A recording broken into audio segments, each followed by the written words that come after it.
All right, we're live with episode 2 with Sunday Morning Coffee with Dr. Marron, and I have a very special guest today. Cheers, James. Good morning. Good morning. I have a very special guest today. James was a former student of mine, and I think we've met like 3 years ago now. It's been a minute, 3 or 2, because I've had the office now for 3 years. Time flies. Time flies. So I want to introduce you guys to James, let James introduce himself, and we're going to go on from there. We have lots of good questions today and some good topics for my listeners, your listeners. So go ahead and introduce yourself. All right. So my name is James Andriella. I am a strength and conditioning coach and a SM corrective exercise specialist, ketogenic living coach, and FRC mobility specialist. I've been in the strength and conditioning world for about 9 years now. So I started out going to FAU in 2011 for exercise science, and ever since I started going there, I always wanted more and more education. So I started volunteering like immediately.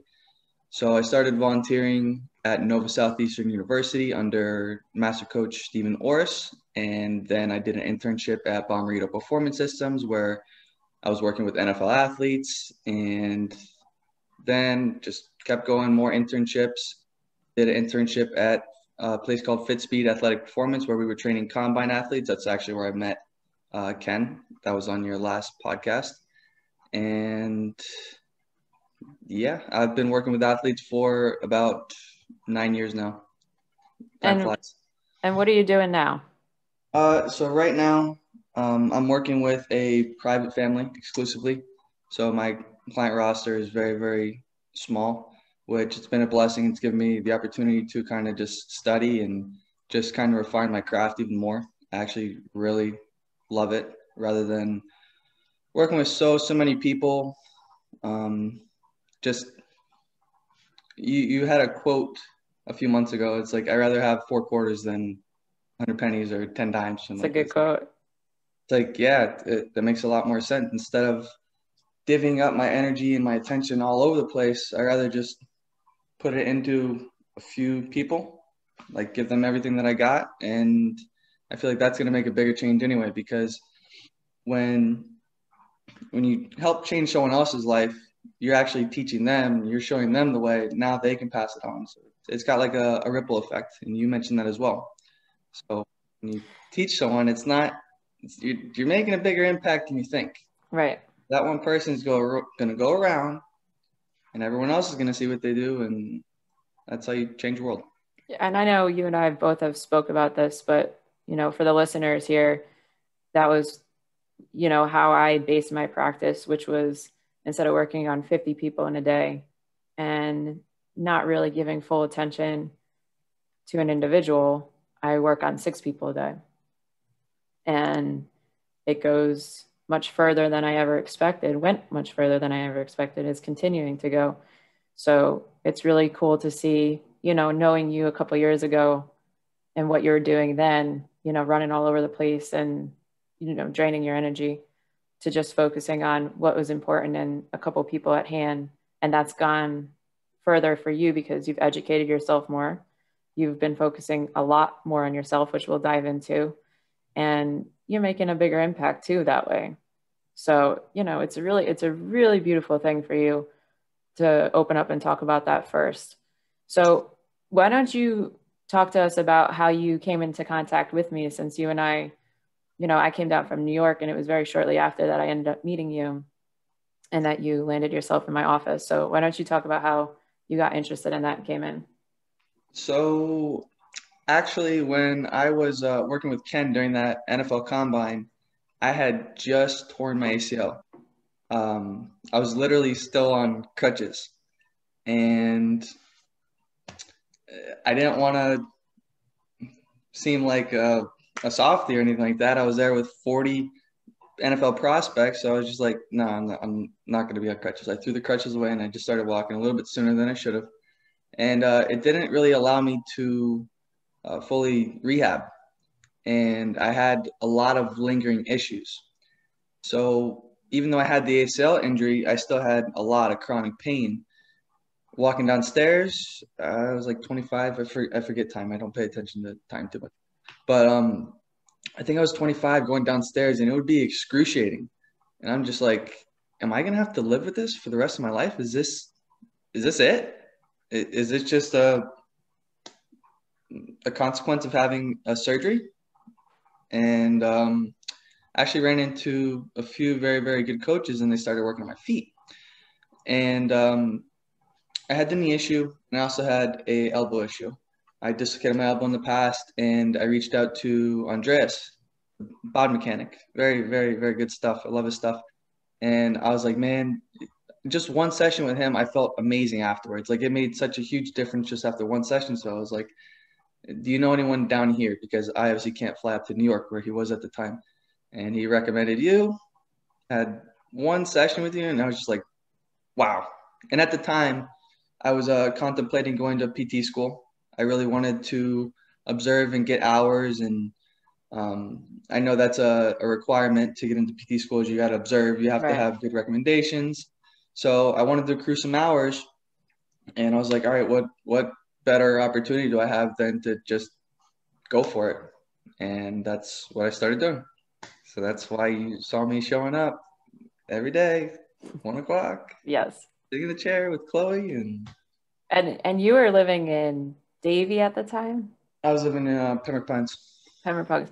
So James was traveling almost a half hour to come and spend time in my office daily at 1 o'clock. He would come for 1 o'clock sessions. And he got to see a multitude of different patients. My patient roster can differ very, very largely.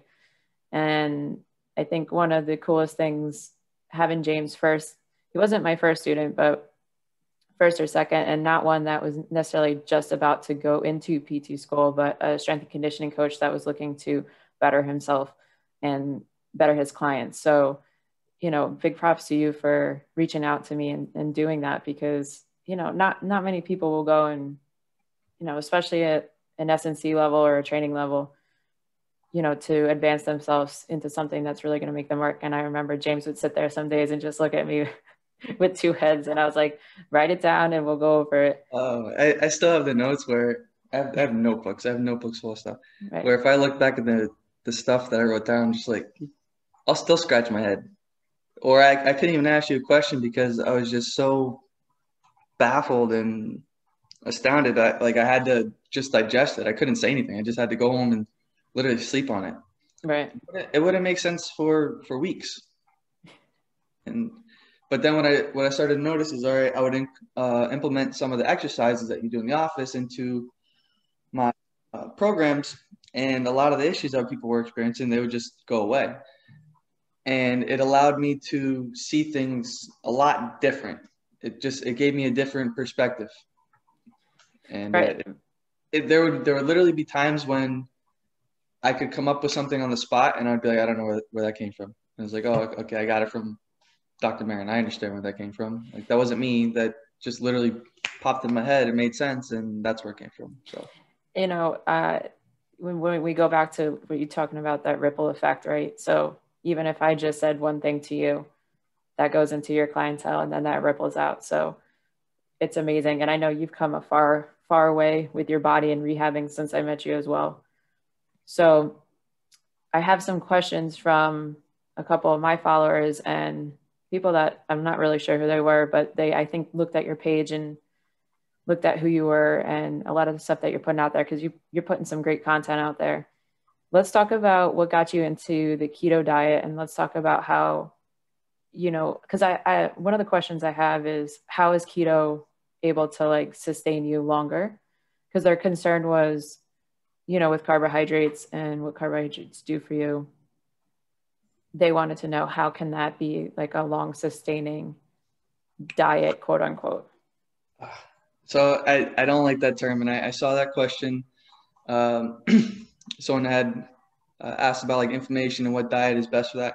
And my whole goal is, I feel like we need to get away from the term diet overall. Just get away from it. Right. Because to me, it's synonymous with temporary. I'm going to go on a diet for this. I have an event coming up. I have a wedding coming up. I need to look good. So let's go on a diet. How's your diet going? What diet are you on now? It's like, that's all temporary, superficial stuff. And no, diets don't work. Diets do not work. No. Because nothing is being learned in the process. No principles are being laid down in the process. And it's such a shame that this type of stuff is not taught in school. Like, there should be a few subjects that everyone on the planet knows about, and it should be breathing, nutrition, and movement. Any other class out there, that should come secondary. Yeah, like maybe not even secondary. Like, know how to be a human first before you do any of the other stuff, because once you put more into you, everything else will be better anyway. Now, going off of that, what do they teach you in school? Like, what's the first thing that they teach kids in nutrition class? So this was actually a college level education class that I was taking up at FAU, and I'm not trying to put anyone out there. It's just clearly we have been miseducated, and it doesn't just mean trainers and coaches. It means doctors, like PhD level doctors. It's not their fault. It's just what was presented to them, and they never chose to question it. But when things are not working, for instance, we have diabetes and we give people more insulin. It's like, that doesn't work. That doesn't work, and you're a doctor. Like, you need to be connecting the dots. So either you know that this isn't working, you're choosing to continue to make people worse, or you just don't know. So which one is it? Probably both. I would hope so. I think morals have to come before paychecks. So I don't want to blame anyone, because it's not, people don't like their egos being challenged and stuff like that. And they did work hard to receive their titles, but at the end of the day, you got to do what's right. So people need to learn like principles, and it doesn't come down to a diet. Like, food is medicine. That's what you need to know. Food is medicine. All right. You have your enteric nervous system, which is your gut. Your gut is your second brain. So whatever you are putting into your body that goes into your stomach is going to affect what's up here. Right? And whatever is happening up here, your thoughts are going to affect your words, are going to affect your reality.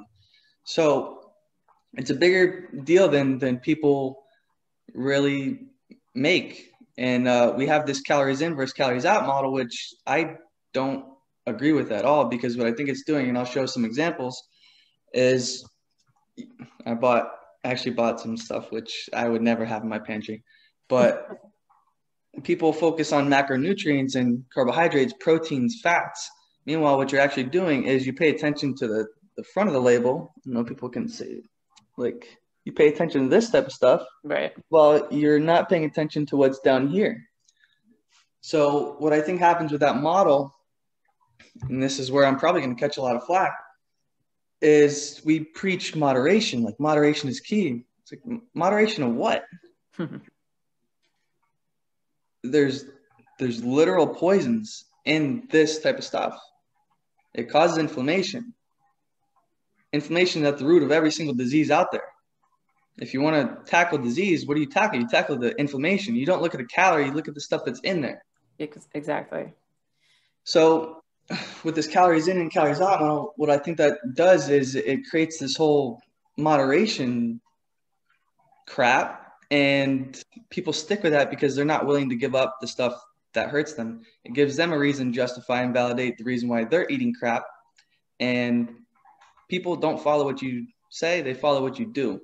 Right. So if you're at a party or you're at a sporting event, you're eating these hot dogs, these chips, this beer, this Coke.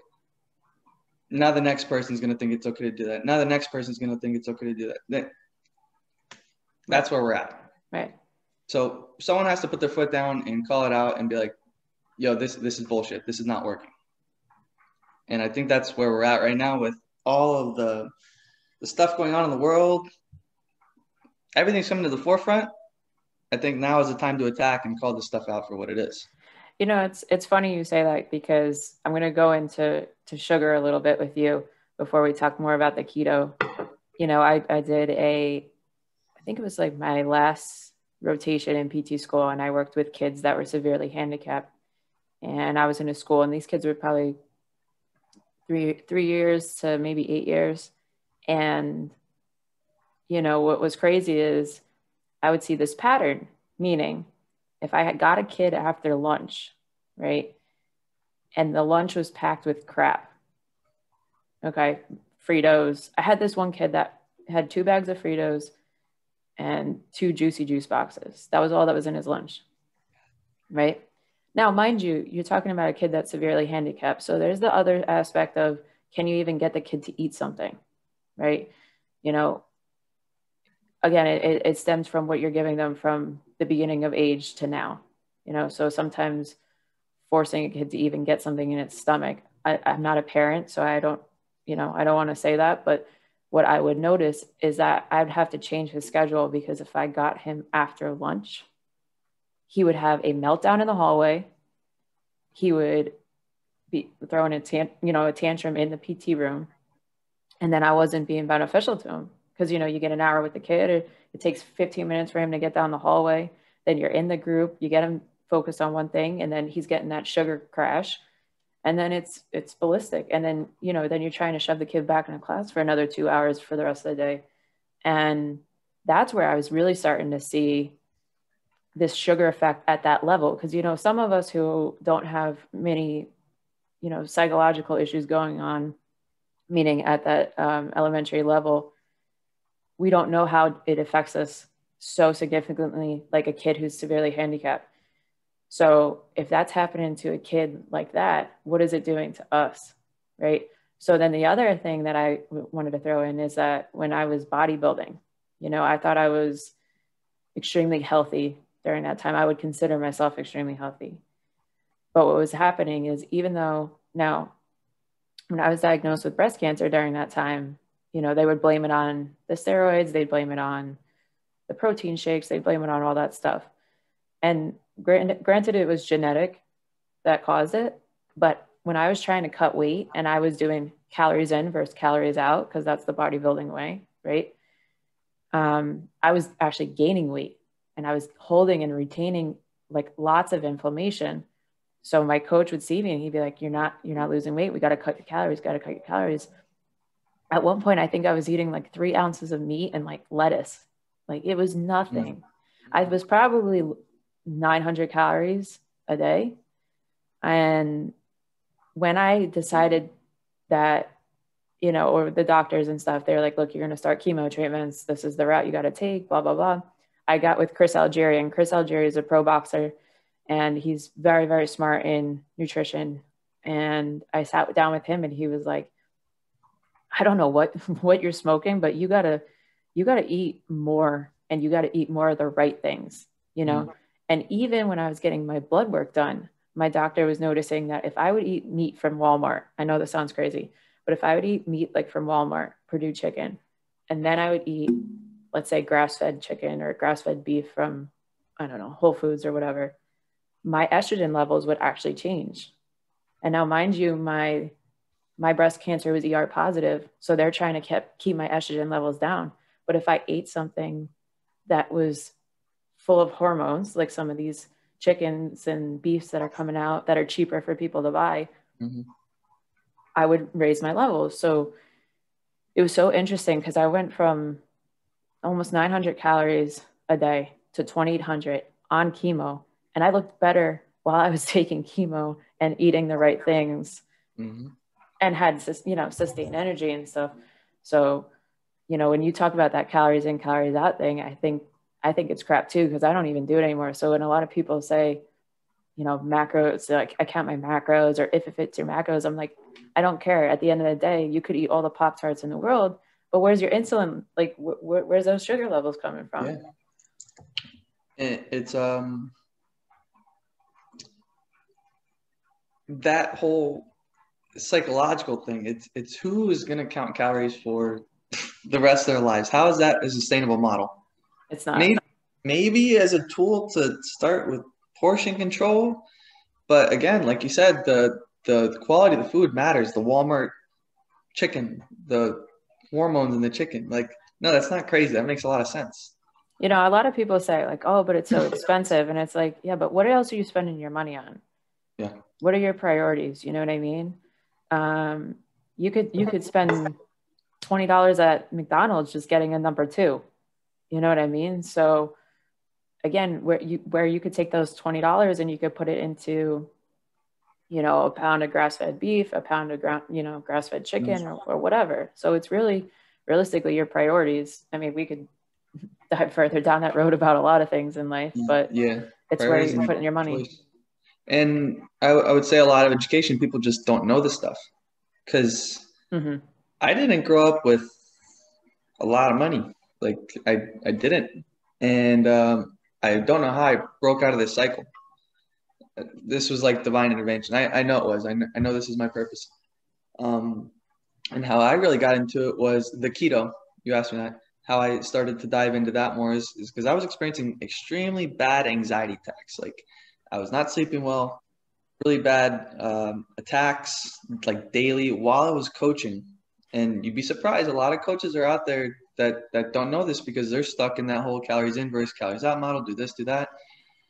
It's just what we've been taught. And it drove me to like an extremely low point, like really, really bad. I was journaling daily, and one day I woke up and I did not like the stuff that I wrote. So I was like, all right, I threw that out. I was like, this is where it starts. Like I'm doing whatever it takes to get my mental health back because that is more important. And the more I read, the more I learned about the gut, the more I learned about the brain, how they're interconnected. It only makes sense. Like now, let me ask you real quick. Did you end up going to like a psychologist or psychiatrist? No. Because a lot of people will. Yeah. And it's not, and it's not to knock that route at all, because I know some great psychologists and psychiatrists that do more of a holistic approach. But when you go down that route, like what you're talking to me about, what will they do? They'll prescribe Lexapro, they'll prescribe, you know, Xanax or whatever it is to get that anxiety level down, rather than figuring out the root cause of it. Yeah. Right. So let's put a Band-Aid on top of something that's about to burst and suppress it. Yeah. And I don't disagree with the whole psychiatrist route. By all means, please, if you need that, go for it. Go 100%. Go for help. How I did it was completely different. I was like, all right, I got to do this on my own. Like I have to figure this out. And yeah, they're gonna prescribe. And it's cool, or it's funny because I actually just read a book, Normal Breathing, Keto Vital Health. And they talk about how in Russia they don't even label like asthma as asthma. It's like it's on a spectrum. So rather than just classifying a certain symptom, they go by symptoms. So instead of just labeling, like slapping a label on something and putting things into a box, it's like now people are diagnosed with something and they accept it. It's like, don't just accept that. Like cancer. You have cancer. Okay. What feeds cancer? Glucose. That's what it thrives off of. It's like, all right, so do you have cancer, or do you have an issue with the food? Do you have asthma, or do you not know how to breathe with your diaphragm? Do you have anxiety, or are you too focused on the future? Do you have depression? Are you too focused on the past? And it can go anywhere. Bipolarism. You probably have an issue with your sleep, because poor sleep, that can literally be the trigger for mood swings. You know, there's a really good book out there too, and I posted this on my Instagram before. It's called Breathe Well, Be Well. And PRI actually opened my eyes up to this book, and it goes very far into a lot of case studies and how breathing can be the main cause of migraines. It could be the main cause of heart issues, heart arrhythmias, asthma, hyperventilation. So many of these issues where, you know, the old way of thinking was, well, let's just give you a long steroid acting, inhaler or a short acting inhaler, because we don't want to look at, again, to what that cause is. And then when you talk about anxiety and breathing, I know you and I've dived into this a lot. That nerve goes all the way to the anxiety center in our brain. So if we have poor control of our ribs and our breathing and our diaphragm, right, it stems into the anxiety center of our brain. That's why when people are like, oh, breathe into a bag if you have an anxiety attack, they don't even understand what they're having that person do, or what that concept even came from. Mm-hmm. So they're breathing in more CO2, no? through the bag. Yeah. Yep. So it goes very, very, very deep. But tell us about what you love about keto, and because I know you tested yourself too with your glucose levels and what. Chris and I are actually very interested in starting. I don't even like using the term. I don't even like using the term. Say the or diet. Yeah. So principles. Keto lifestyle. How about that? Keto lifestyle. So what it is it's a high fat, moderate protein, low carbohydrate intake lifestyle. And I don't stay strict keto. Like I will do carb ups. I eat more intuitively than anything. And the longer you are in a state of ketosis, the better your body will be able to use ketone bodies for fuel and energy. So a lot of people are like, oh, the brain needs glucose in order to sleep at night. Yeah, and get its energy. Meanwhile, you can produce your own glucose through gluconeogenesis, and break down proteins and other things in order to kind of fuel your body if needed. But your brain also loves ketones. It loves ketones. So things like brain octane oil or MCT oil, coconut oil, those things go straight to the liver. It gets converted to ketones, and your brain uses it like right away. It's such an instant like boost. So what I'll do is I have these coffees. Keep it simple now. This is Keto Super Coffee. Got MCT oil in it, but just immediately, like I feel more alert and just more clarity. So with the keto, high fat, moderate protein, low carbohydrate, you're allowing your body to kind of dip into your own fat stores. And this goes back to the insulin. When insulin is chronically elevated, when we were eating throughout the day, insulin is a fat storing hormone. If insulin is present and carbohydrates are going to stimulate an insulin release, some proteins as well are going to stimulate an insulin release. Fats, not so much. That's why it's so great for losing weight, because it doesn't stimulate that insulin release. Insulin is a fat storing hormone. If you control your insulin and your blood sugar, you'll be able to dip into your fat stores. But as long as your blood sugar and your insulin is high, you cannot dip into your own fat stores.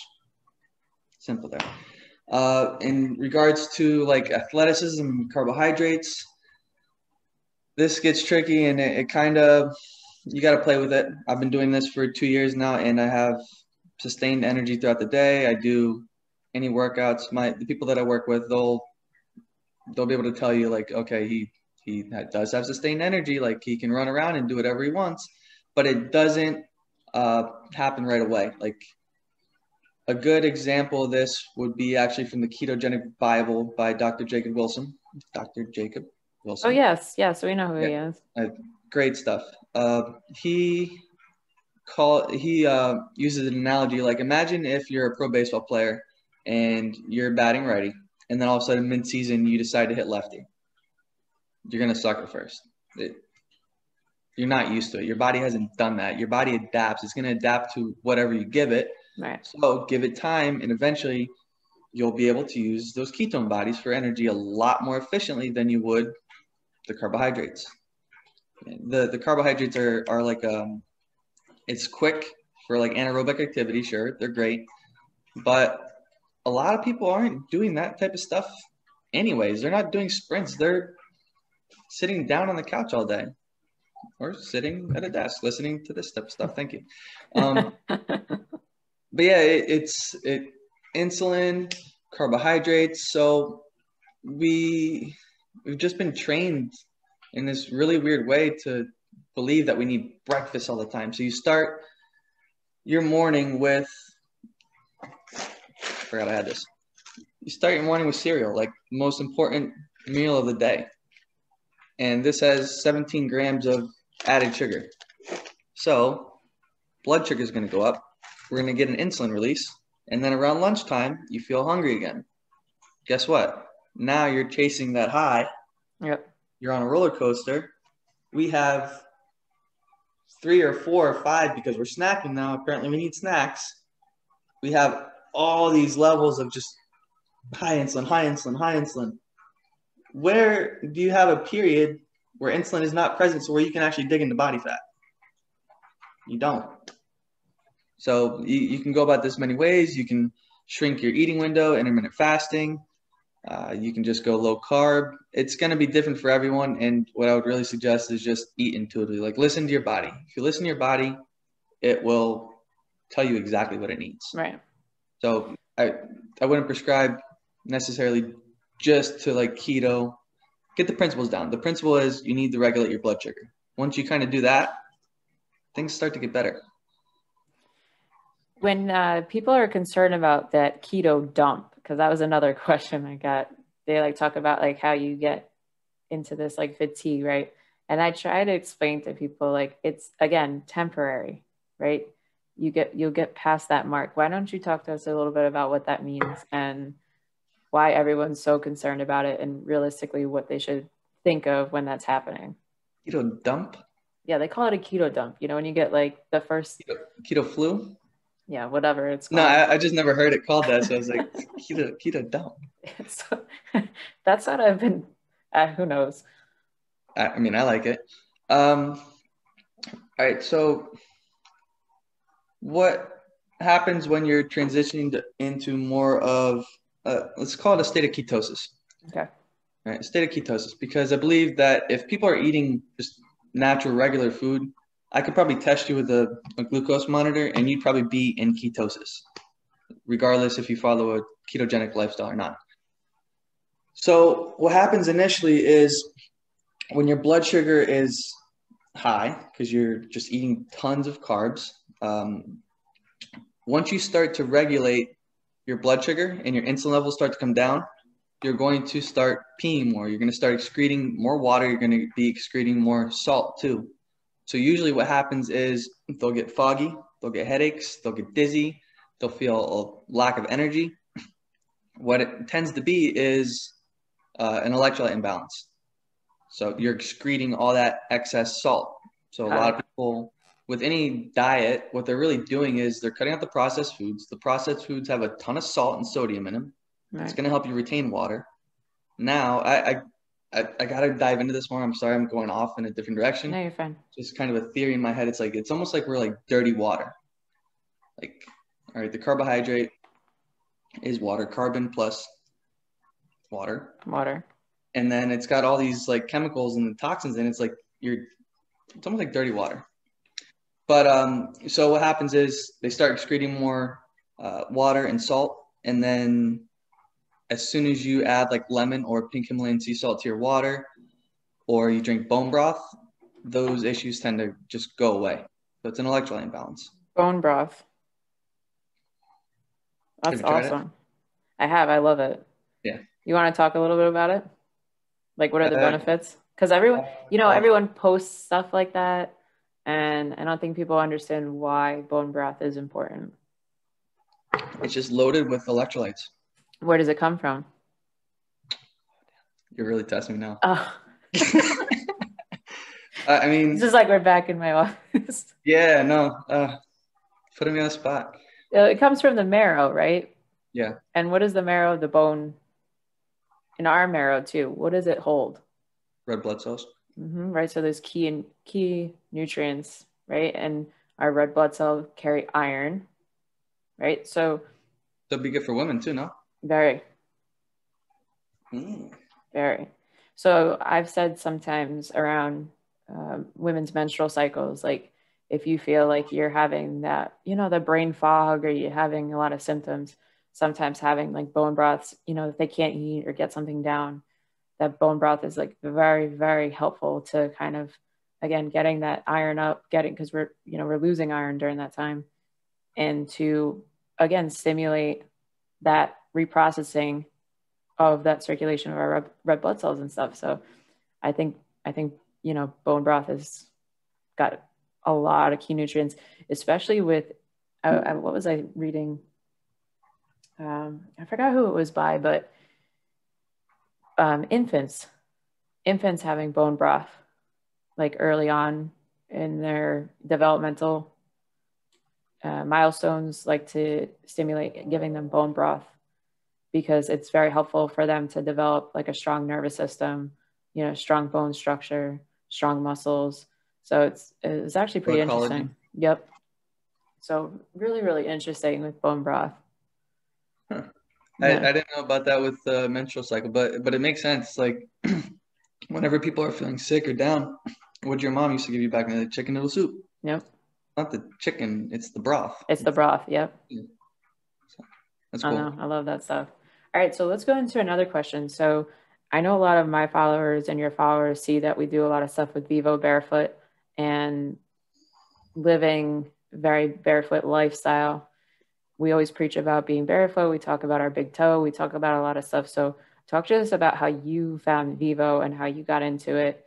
And then kind of like what you and I have been studying and looking at recently in the past 2 years or so. So I still want to get together with you to find like the exact mechanism to like draw it up and really just put on a skeleton to show exactly what it does, because I'm just learning more and more stuff, and I think outside the box. So more and more is just coming up. So where it's like, man, these shoes were designed as a weapon, literally like a weapon. And with the ACL injury and the rehab, I was still experiencing that knee pain. I had a very good coach, one of my favorite coaches. I learned so much from him, Coach Troy Jones. Amazing coach. He started doing barefoot work, and I was doing these drills, and I realized that my left big toe, which was my ACL knee, I had no function over it at all. I could not lift it up. And no one brought this to my attention before. Was it stuck like in? No, it wasn't adducted. Okay. Actually, now that I look at my feet too, I mean, it makes perfect sense. Like I had ingrown toenails on my left big toe twice. I had 2 different operations on my left big toe. But no, it wasn't adducted. It wasn't hallux bad. Yeah. Hallux valgus. It was never that bad, but I couldn't extend it at all. I had no big toe extension, especially independently. I could get it up with the other toes, but not independently. As a football player, did you ever have turf toe on that side? No. Okay. No, I had plantar fasciitis. Okay. I had it all. Okay. But as soon as I started working on my big toe, like the mobility of my big toe, and it hurt. It hurt. It did not feel good. I was like, oh, my knee pain's going away. And so after that point, I started training everyone barefoot, every single person barefoot. And knee pain went away. Back pain went away. It's so obvious. It's one of those things that is just so in your face. Like a lot of people, for whatever reason, I don't know, they have this attachment and this identity with these brands, and it's like they fail to look and give up things that hurt them. Yes.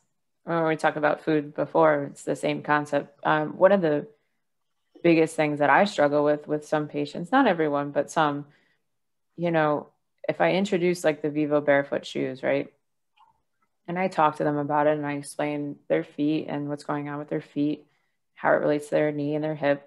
And I know you and I did a video side by side, remember, of Kate, one of my previous ACL patients, right? And we could see the difference of when she's doing like a lateral quick drill where she's going to have to push off her foot and turn, the difference of her being in the fluffy Nike sneakers versus the pair of Vivo shoes. And it does make sense, but I don't think people have the, I guess, anatomy or physiology background that you and I have. So sometimes, like to someone like you and I, it can make perfect sense. Like, why didn't I think of that, type deal. And I think it just takes some education on our part to them to kind of keep putting it in the back of their head and putting it in their ear until they finally kind of break and say, okay, it makes sense, because they'll try everything else under the sun before they really give into, let me get this $150 pair of shoes and, and just try it. Yeah, it's just try it. Like, you never know till you try. And the craziest thing to me is just like, it's a fear. So yeah, we have this education background. However, everyone has, for the most part, they have the same anatomy. Like, we have same bones, obviously, unless there's a Deformity. disability. Yeah. But for the most part, we all have the same stuff. It's like, where did this come from? That's my question. Where did this come from? Where did this fear or this lack of trust in our own bodies come from?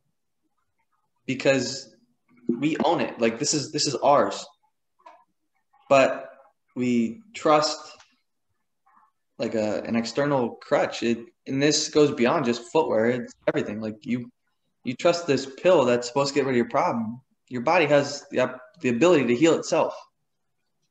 So where did this come from?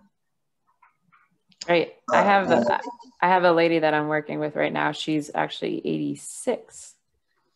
And she's got neuropathy of her feet, the bottom of her feet. And, I did a full evaluation on her. And she's got no stenosis in her lower back. So it's not coming from her spine. She's got no compression in the legs anywhere in terms of like major, nerves, arteries, anything like that. But when I go down to the feet, oh, mind you, blood work is perfect. So no diabetes. She's pretty in shape for 86 years old. Why does she have neuropathy? If you look at her feet, you will see bunions, a very rigid first toe, right? She can't push off of it. She's worn narrow shoes her whole life, because only until recently did these, studies start coming out with barefoot shoes and stuff. And as soon as I even just touched her feet a little bit, she got sensation back. Yeah. As soon as I put my fingers between her toes and I started spreading everything around, she started getting sensation back. Probably a new person. Yeah. And now you talk about giving her a little bit more time with balance, because what's a major risk for elderly people? Fall, right? Fall because they lost proprioception, they lose their eyesight, hearing, they're feeling the sensation. So telling her to like be barefoot, go to the beach, put your your feet in the sand, put your feet in the dirt when you're gardening. I got her into these shoes finally. It was like just like this eye-opening, experience where like I had to really, and you're talking 86-year-old woman, like ditch the flats, ditch the grandma shoes. Like, you're going to have to get into something that is more accustomed to fit your foot. And now again, I don't know who ends up listening to this, but when we're talking about barefoot shoes, you don't have to get the 5-finger ones, because everyone's like, is it the glove ones? And I'm like, no. And what I try to educate people on is your big toe in the middle of your foot, right? Because that's the way our shoes are made. It looks like our big toe is the third toe, right?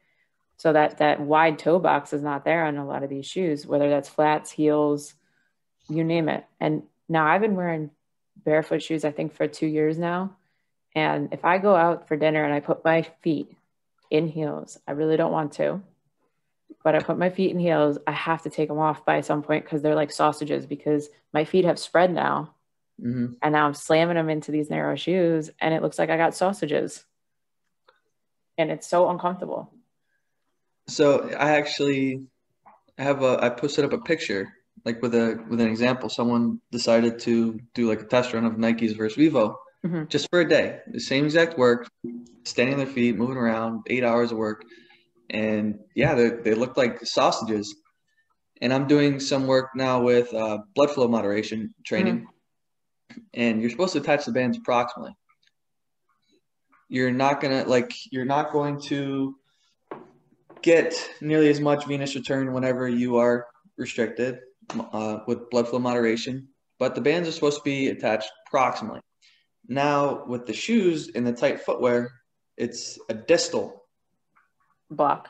Yeah, and so you're getting blood pooling, lymph pooling, and this is chronic. So the blood flow moderation or restriction is only supposed to be for a certain amount of time. Right. So I haven't figured it out yet. Maybe someone else out there knows. Maybe you can give me some insight. All right, what damage is being done down there? I mean, so much. You talk about that lady I was just talking about. If you talk about years of her being in shoes that chronically made her feet swollen, you know, she was a teacher, right? So she always wore nice shoes to school. At the end of the day, you start getting neuropathy or you start getting loss of sensation, you know. Does it just kill like the nerves down there? Yeah, pretty much. You know what I mean? If I cut off blood supply, I'm cutting off nerve, you know, supply too. It's just, it's like dead tissue, you know, and it's like, I always like to think of our bodies as trees. And this is how I kind of explain to people, my patients, this concept is we're like a tree, right? And if a tree doesn't have strong roots in the ground, the wind comes blowing by, it gets knocked down, right? Oh, you read my post. Did I? Maybe I took it from there. It probably took it from there. Go for it. It's true though, you know, if we don't have strong foundation in our feet, we're going to be susceptible to having issues, whether that's chronic swelling in the ankles and the calves, especially as we get older. You know, that venous return back to the heart is much more harder to do. So yeah, and again, our lymphatic system runs alongside of our blood supply system. So that's why you're getting that chronic swelling in the ankles too, or like the pitting edema.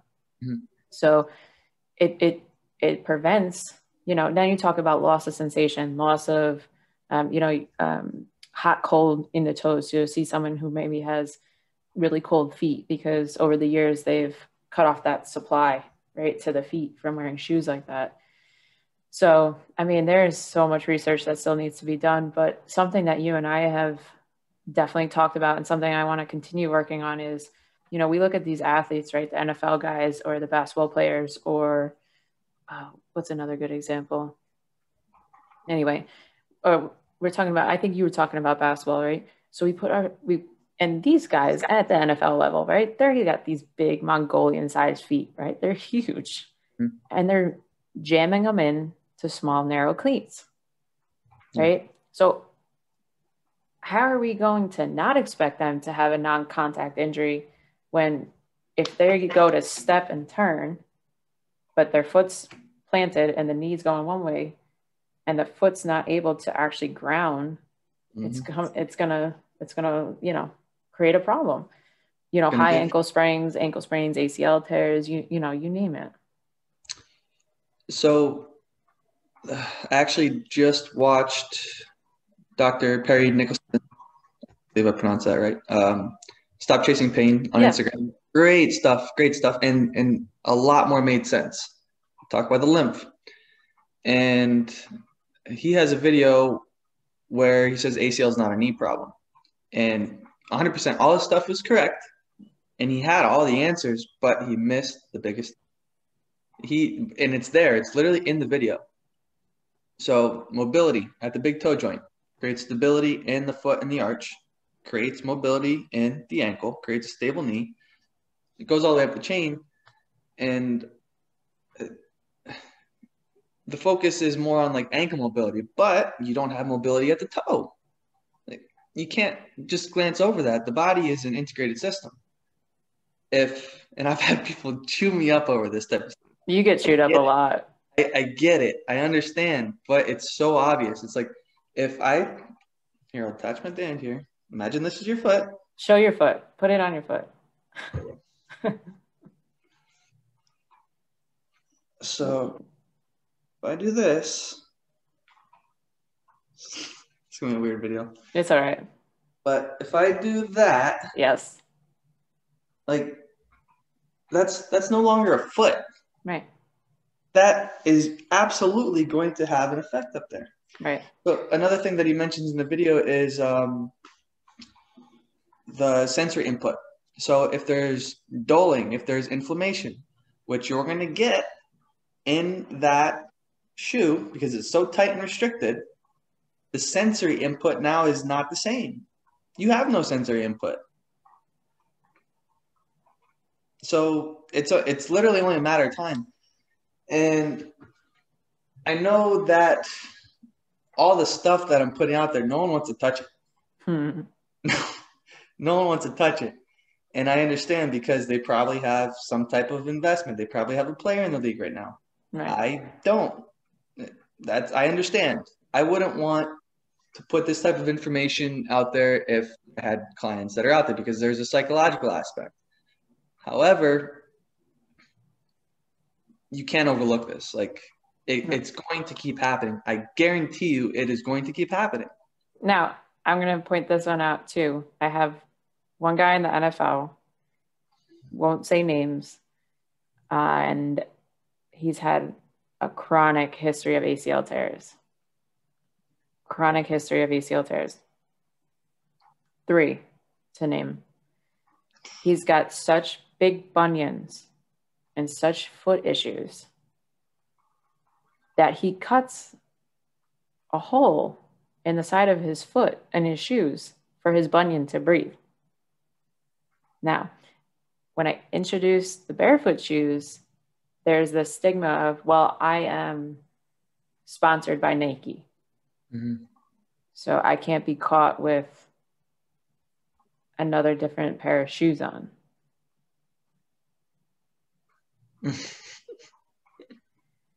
But we just had our third ACL tear. You know what I mean? So it's crazy that at the level of the sport, even if we bring something that's not so recognizable or I guess understood by the whole league, we're the crazy ones, you know, but it's like, well, why don't you just look at it first?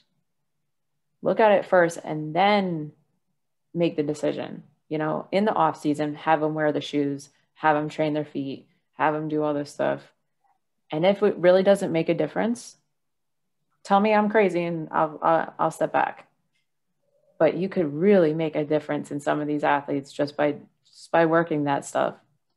Now I have a simple guy who had I think he had a bunionectomy, which that drives me insane when the people operate on that, because it's like, if you just worked on fixing it, the problem with bunionectomies is that people will go back to wearing the same shoes. Mm-hmm. Bunions are not genetic, right? So people will go back to wearing the same shoes after they had the bunionectomy. What do you think is going to happen? They're going to get it again. Yeah. So, you know, he was having front ankle pain, right? And, you know, the first train of thought is, well, his ankle mobility is probably crappy, so let's look at that. No, ankle mobility is pretty damn good. But if you go right to where he had the surgery, his toe is rigid. And as soon as I mobilized it and got some function back in it, he's like, oh, no ankle pain. I didn't touch the ankle. Mm-hmm. Yep. I didn't touch the ankle. Upstream and downstream. Exactly. You know, and then he's got right sacroiliac issues. He's got right shoulder issues.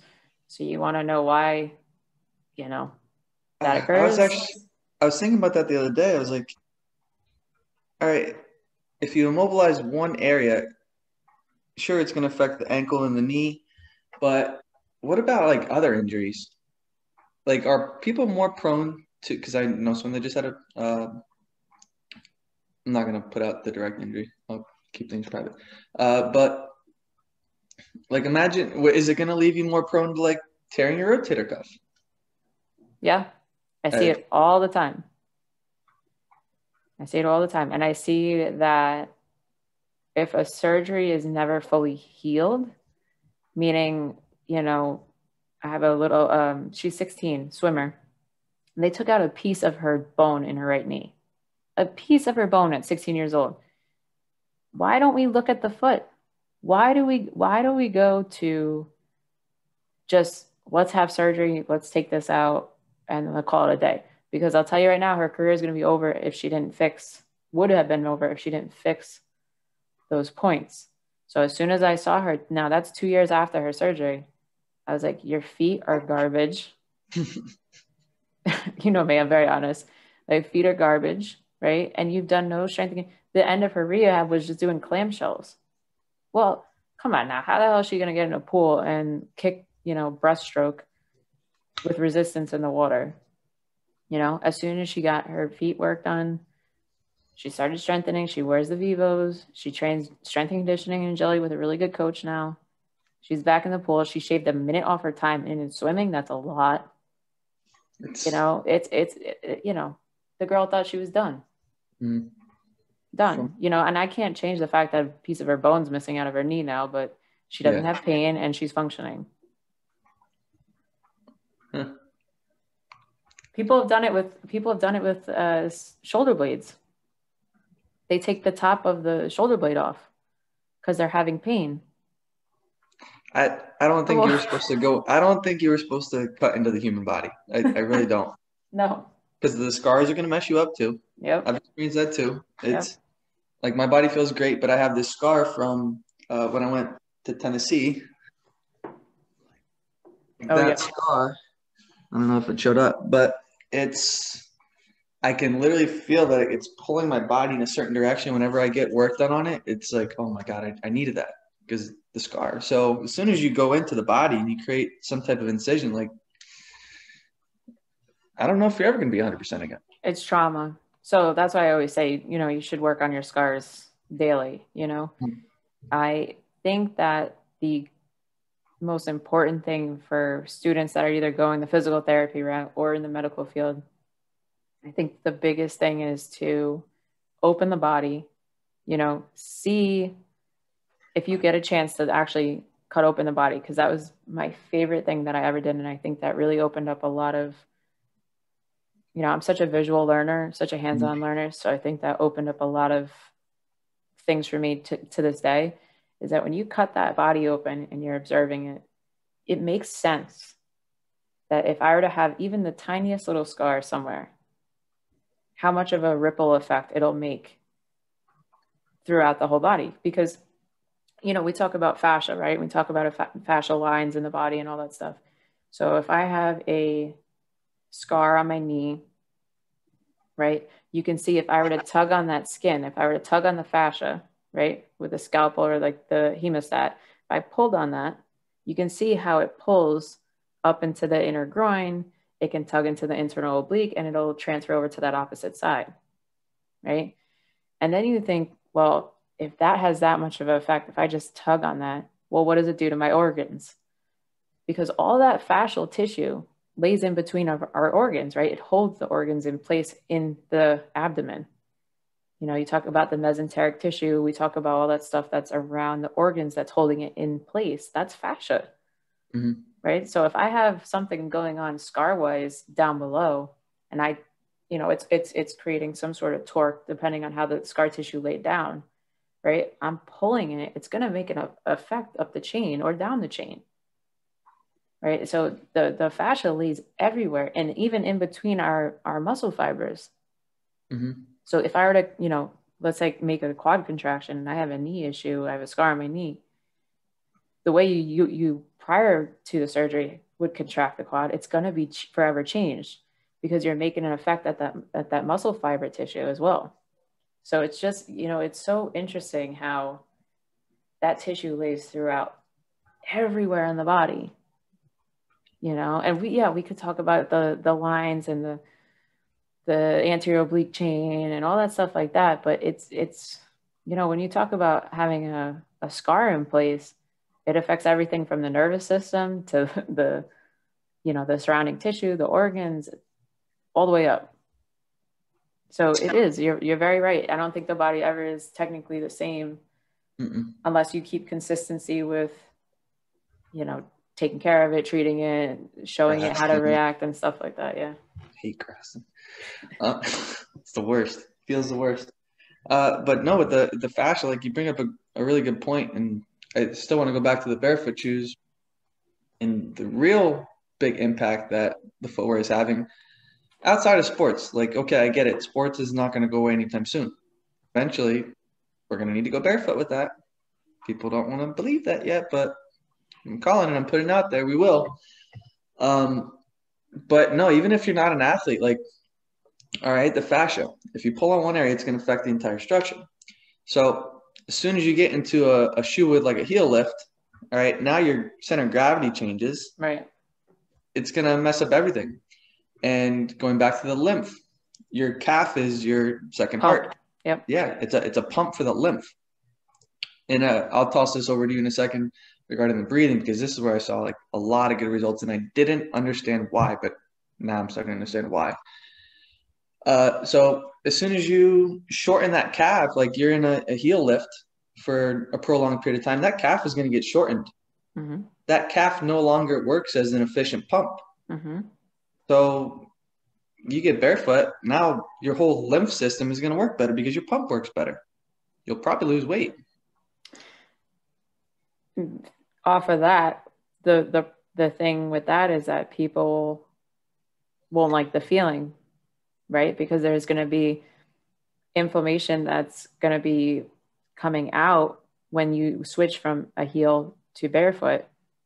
So the body needs that time. And that's what I try to explain to people. Your body needs that time, just like keto. Your body needs that time to adapt. It will adapt. Absolutely. But if you spent 20 years in heels and now you're going to try and change the structure. For instance, I have this lady who, she was a real estate agent, always in heels. She did like Wall Street stuff, always in heels. And then she decided to be a long distance runner. So it's go you, but you want to know why you have shin pain, knee pain, hip pain from doing that is because you went from being in high stilettos for 20 years. And now you're trying to run like this. And you talk about that pump mechanism. Yeah, she had swelling. She looked like she had a fat calf and a fat leg because all that got your whole system gets affected. Mm-hmm. Right. So I was like, you have to give it time. You have to give it time. Yeah, definitely. So I make this claim that we're going to go to barefoot sports eventually in the future. It's like, that's going to take some time. Like we spent decades playing and doing things a certain way. Yeah, I'll go play basketball or I'll go run these trails in barefoot shoes. But I didn't start off just like that. I tried and it hurt a lot. I would text you like, yo, I feel like I broke a bone. Like, I feel like I have stress fractures. It's gone away, but it was more so just like I was doing too much volume. All right, lesson learned. It's like you got to ease into it. Don't go. I had someone actually test me that is like, what can I experience? It's like start slow. Like just start walking. Start walking in the barefoot shoes. Like don't go for a jog yet. Don't worry about running. Walk. Like start feeling things out a little bit, and eventually you're going to strengthen the foot. You're giving it the opportunity to do what it was meant to do. Right. Yeah. Chris, my boyfriend, has very high arches, and I finally got him in Vivos probably the beginning of the year. And the first 2 weeks he was getting blisters. He was like, yo, these are uncomfortable. And then after that second week, all of a sudden he was like, okay, it feels really good. Like we would do 5-mile walks and he'd feel really good in them. And now if he goes and puts regular sneaker on, he's like, I feel like I have weights on my feet. Because it's true, you feel like you're like weighted down because you're not walking the right way. Like wearing a pillow on your, it's a pillow. Yes. Pillow. Yeah, 100%. So I want to wrap this up, and I want to talk about where you want to go with your career, what you hope to do, and what you're going to try and study coming up in the next year or so. Where I plan to go is write a book. Okay. I've already been kind of working on it, the blueprint. I've seen really good results with it. But before signing off, there's some stuff I want to show. We got to think about things differently, because going back to the beginning where you were talking about working with the disabled child, I think the 12-year-old, and after lunch they wouldn't be able to really function. It's like, all right, we got to pay attention to that. Why is that the case? Because I saw that with clients as well, and I could tell immediately when they started to cheat. They couldn't hide it from me. It's like one day their knees would be all nice and sexy, their feet would have no swelling, it'd be a nice defined body, and then all of a sudden the next day it's just like a blimp, like I call it puffy. I know people are gonna get offended by that. It's what it is. It's puffiness, all right? That's not normal. Where does that come from? That's your body reacting to the poisons and the toxins that you're putting in it. Right. And on those days, they wouldn't receive my message. It's like I could clear as day tell them like, hey, this is what we're doing, and it would just go over the head. They would either be reactive, like look at where we're at today in the world. If you look at everyone that's out at these riots and the protests, they don't look like the epitome of health, and they are very reactive people. They don't really listen very well, so they're probably hyperventilating as well. It's all related. And so what I really came to find is that we're not dealing with weight loss issues. We're dealing with the world literally on drugs. It's drugs. There's drugs in the food. Sugar is going to react the same way as cocaine. Yep. That's why it's so hard to give up.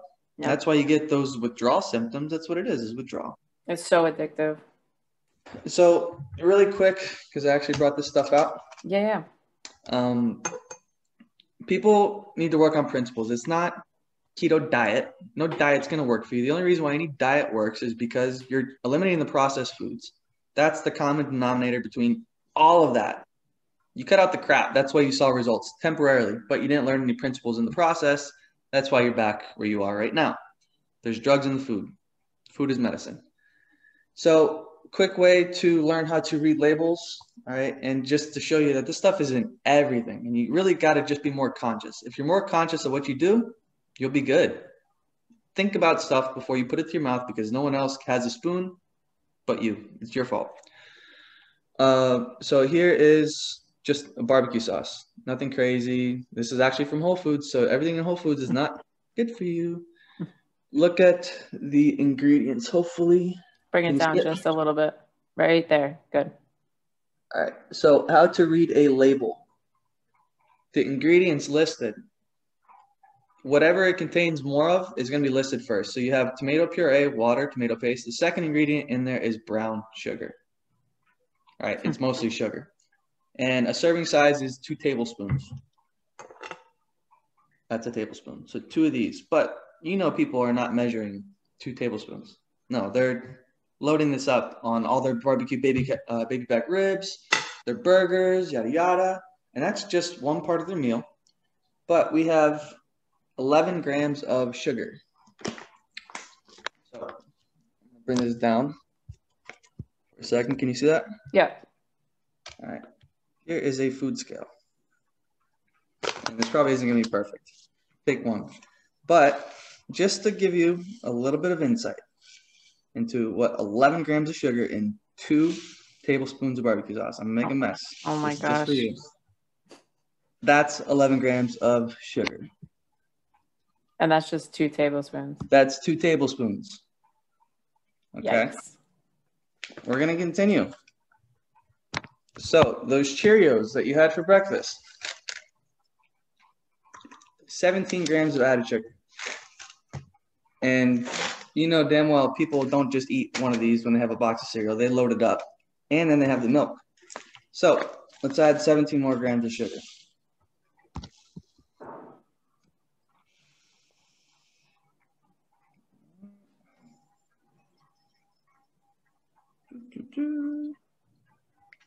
Boom. So that's from 2 tablespoons of barbecue sauce and your Cheerios, not including any milk. And then we're going to keep going. Because this used to be my kryptonite. Yummy. I'm not affiliated with any brands like this, so I think I'm okay. I'm not under contract. 54 grams of added sugar. 54 grams of added sugar. Coke, I think, has 45. Oh, wow. Really, huh? Yeah, we're making a mess here. Yeah, I hope you have a vacuum. 54. I do. All right, so we're going to aim for 82.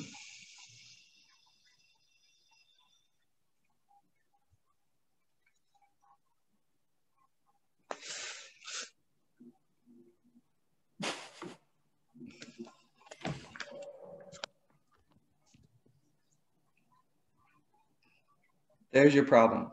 Yes. There's drugs in the food. It's true. It looks like cocaine too. Yeah, go do a line. And the problem with that is you start to eat a little bit of it, you get this high off of it, and then in order to experience that same feeling, you need more and more and more of it. It's just like any other drug. So sugar is the most widely available drug. If you look at convenience stores, it's right at the checkout aisle. Like, it's a system meant to kill you. It's what it is. And instead of going with this whole moderation bullshit and sugarcoating things, tell it like it is. You'll help people out. And I know that people are not going to buy into this type of stuff right away. It's cool. It's the seed. Eventually, one day it'll make sense and it'll sprout. That's what happened whenever I was observing you in the office. And I know it'll eventually hit other people when they're ready to receive it. Exactly. You can bring a horse to water, but you can't make them drink it, right? Unfortunately. No, I've seen it. I've had patients that will come to me once and I won't hear back from them, you know, and they'll go and try everything else under the sun. But because I implanted that one thing into their head, you know, that day, I maybe see them months later, a year later, and they're like, okay, I'm ready to really actually give this a try. Okay. Because we've tried everything else, right? And so that's the same thing with this, is that, yes, we can implant that seed, right? And we can introduce it to them, and they'll probably look at us like we have 10 heads. But if we at least plant it, they might go back into it or research it, or, you know, try and let it sink in and really, you know, absorb in their system to say, okay, maybe these guys really have something, you know, to say, and maybe it does really make sense. So I'm actually glad I brought that sugar thing up, because that's great that you surprised me with that. Yeah, no, I had a plan. I wasn't going to leave you. That's great. I had to film it on Instagram, so. The last thing, okay, I'm gonna keep you here because I don't get to see you too often, and I don't do podcasts often. You're lucky because I don't like being on camera. I know I do those videos, but it literally just comes up and then I toss it up there and then I never look back.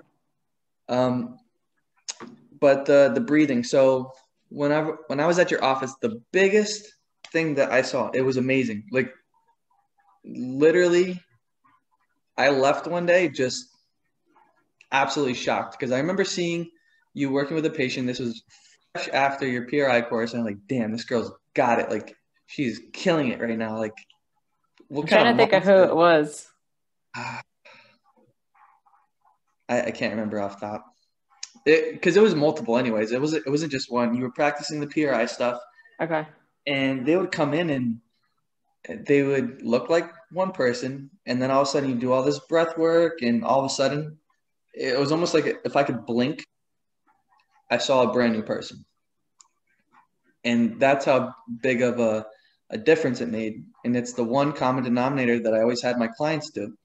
I would have them breathe before their sessions, and they started to see really, really good results. And I'm like, is it the food? Is it this? I'll let you take over this one. The diaphragmatic breathing and the lymph. Well, we know that the big hunk of chunk lymph nodes, right, come right through where the diaphragm is and where the kidney is. And we have lymph nodes throughout our entire body, right? All the way up into the head, all the way down into the tip of our toes, into our arms and our legs, right? So I'm actually going to pull up this picture of this one patient of mine that I had posted, just so they can kind of see an example. But when we actually learn how to reorient the rib cage, right? So we're asymmetric on the inside, right? Our organs are very asymmetric. We have three lobes of our lung tissue on the right, and we have 2 on the left. So already lungs, we're at a disadvantage, right? We get this type of rotation in the thoracic spine to that right. We have this right side dominance. And then right underneath there, right, we have our liver, okay? And our liver is very heavy. It's a very heavy organ. So again, with gravity and with gravitational pull, it pulls the rib cage. Again, we talk about the fascial adhesions and how the organs do connect to our rib cage, right? They're suspended. So now the rib cage will rotate even more to the right, Okay. Then on the left side, we have our flat heart. Our heart's not like this, our heart's like this, right? And then we have our flat spleen, very tiny. So our diaphragm, which is underneath or on top of that, right here. So if my diaphragm's here and my liver's underneath there, my lungs are on top of it, okay? My right side is more domed and my left side's very flat, okay? So what you'll see on patients, now, again, it depends on who it is. You'll see more externally rotated ribs on the left, okay? More internally rotated ribs on the right because of this, okay? Now the crural fibers of the diaphragm, the ones that go down, they attach to the front of the lumbar spine. So if I actually can get someone to just breathe, I can probably traction that lumbar spine just a little bit. So when you're talking about someone who's got lower back pain, right? If I teach their rib cage how to sit and how their diaphragm to actually dome correctly, I can get a little bit of lumbar traction there. Okay. Now tie in that lymph channel. When we have pain, right? Lymph, inflammation, everything is very heightened, right? Because it's relation to the vagus nerve that runs right through there. My anxiety is now high because my vagus nerve controls that, right? So, and my phrenic nerve, which controls the diaphragm, right? So when I create this problem of pain, I get this inflammation in the area, things get heightened, things get swollen, things get more rotated into a position that I don't want to be in. So sometimes when I can reorient their rib cage, help their body be aware of the position it should be in, right? And then have them go home and make sure they practice that on a daily basis, right? They'll start actually reorienting that rib cage so they're quote unquote more neutral rather than non-neutral. I don't like to say we achieve this level of symmetry because it's just not possible with the way our organs are. But if I can get into more of a neutral position, right, I can get normal lymph flow, normal lymph drainage. I can get normal breath work. I can get decreased anxiety. I can even get rid of some of my pain just by doing that. You know, there's this one patient I have that was supposed to be geared up for spine surgery. He's 74, 75. He couldn't even sit in a chair, couldn't even lay on my table. He could not move his foot, like take a long stride without being in severe jolting pain. Okay. For 4 weeks, all I did with that man was lymphatic. Now his hands were up against my wall because that's the only position I could get him in. He was standing up against my wall. I did lymphatic drainage around his back tissue, his sacrum, and then his stomach from the front. Right? I had him pinned up against the wall, and I tried my best to do some lymphatic drainage into his stomach. And then the only other thing else that I did was I made him breathe through a balloon for 4 weeks. Now, in those 4 weeks, I was like, I don't even know if I'm doing the right thing. I'm not even sure. I'm kind of calling a crapshoot here, but that was the only thing I could get him to at least try to tolerate. Okay. And it was like crazy because after 4 weeks, I could get him to sit into a chair. And then I could get him to lay on the table. And then I could get him to lay on his stomach on the table. And then I got to do some strengthening exercises with him. And now he did the assault bike for 7 minutes the other day and deadlifted 65 pounds in the trap bar. But that's all I did for 4 weeks. I felt like I was doing nothing. That's the magic. That's the main thing that I got from over there. And now I'm really starting to understand it more. And when you look at the whole picture, tying back the shoes and the food. So if this is a toxin and we get inflammation, we overburden the liver. The lymph is your sewage system. Right. And then the shoes, it's taking away your pump. Yep. All right, your second heart. And it's taking away the ability to use your diaphragm, which the lymph can't pump itself. It needs either the calf movement or the diaphragm. You know, that's why a lot of these people end up getting like cholecystectomies because they end up having to get their gallbladder taken out because the system is just so damn backed up, right? So when you take that gallbladder out, right, we're affecting that lymphatic system. So that's why a lot of people can't then digest fats and do stuff like that, right? Mm-hmm. Because it's gone. You know, that ability to really maintain and manage your lymphatic system is really gone. you know, instead of, you know, sustaining a healthier lifestyle and, I mean, watching what goes in your mouth and out, you know, your butt technically. So I wanted to show you guys this because this was on my feed a while ago, this kid, Austin. And that's pre and post just breath work. Look at the position. Yeah. You know, Mm-hmm. that's just breath work. So, you know, you really have the ability to change like your center of gravity. You really have the ability to change a lot of things like we've just talked about on this podcast and make a huge effect. You don't have to do all this stuff. You know, I do a lot of manual therapy. Yes, I do a lot of hands-on stuff, but sometimes less is more. And sometimes just educating the patient on something so small, it can make that big of a difference, you know? So it's, you know, like you said, it's really just bringing that horse to the water and seeing if they will eventually drink it. Yeah. Which is what I hope this podcast gives people too. Yeah. Just a little bit of awareness. I honestly didn't want to dive too much into like strict keto or anything like that. I just rather bring awareness, because once you bring awareness to a problem, then you know how to fix it. Right. And people have been kind of unconscious and kind of just coasting through life, not thinking about the things that they're actually doing. So now that you have this type of awareness and you realize that there is a problem, hopefully it hits with someone. Right. And then it just kind of sparks their interest, kind of like what happened to me. It's like, all right, I don't want to live my life like this anymore. I know I can't. Right. So I make it my own journey. And sure, you can be the facilitator. I can be the facilitator for any type of change. But in reality, what's really happening is these people just decided internally, like, hey, I want to do better. And until they decide that on their own, it doesn't matter what the hell you do until that mindset shifts. Right. And for some people, it's not till they reach bottom.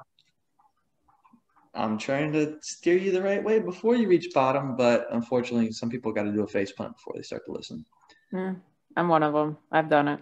Yeah, no, it happens. No one's perfect. I've been there too. But you can learn from other people instead of your own mistakes too. Correct. Yep, 100%. Well, I just want to thank you so much for coming on. I told you it would be fine. I know you hate being on camera, but I told you it would be great.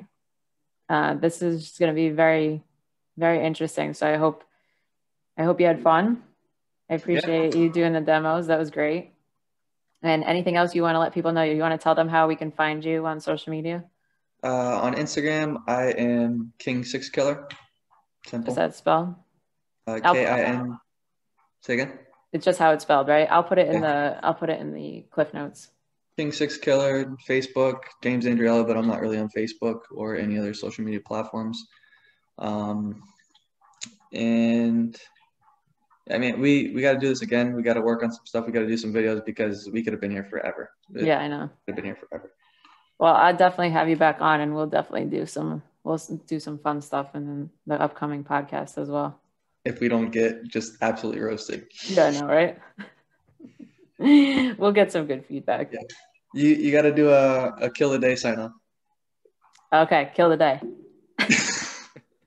All right, no. I just hope this opened up some eyes, and then you pursue better health. That's all I hope that you got from this. All right, thank you, James. I'm gonna just stop recording, and I'll keep you on for a sec. All right.